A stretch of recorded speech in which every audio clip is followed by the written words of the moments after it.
Po včerajšej nádhernej etape na Paríž-Nice sa nenechali zahanbiť ani jazdci na Tirreno Adriatico.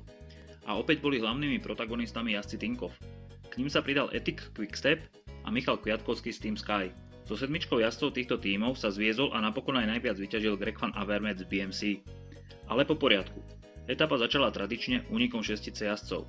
Ten však peloton stiahol už pred záverečnou šprinterskou prémiou, kde zobrali do rúk oťaže pretekov jazdci Tinkoff. Skvele pripravili situáciu k bonifikačným sekundám Petrovi Saganovi. Slovák s prehľadom vyhral prémiu, druhý bol Van Avermaet a tretí Saganov spolujazdec Benatti. Situácia sa však vyvinula tak, že vpredu zostala trojica Ethic Quick-Step, Zdeněk Štibar, Fernando Gaviria a Matteo Trentin, trojica jazdcov Tinkoff, Oscar Gatto, Daniele Benatti a Peter Sagan. Okrem nich ešte spomínaná dvojica Michal Kwiatkowski a Greg Van Avermaet. Pomocníci Ethicsu a Tinkoffu okamžite začali tvrdo pracovať v prospech svojich lídrov.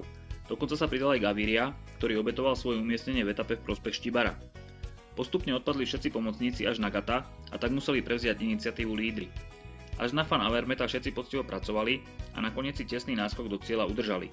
Ňou sa dlho zdalo, že sa Peter Sagan konečne dočká víťazstva, ale nestredajúci Belgičan ho v posledných metroch prešprintoval.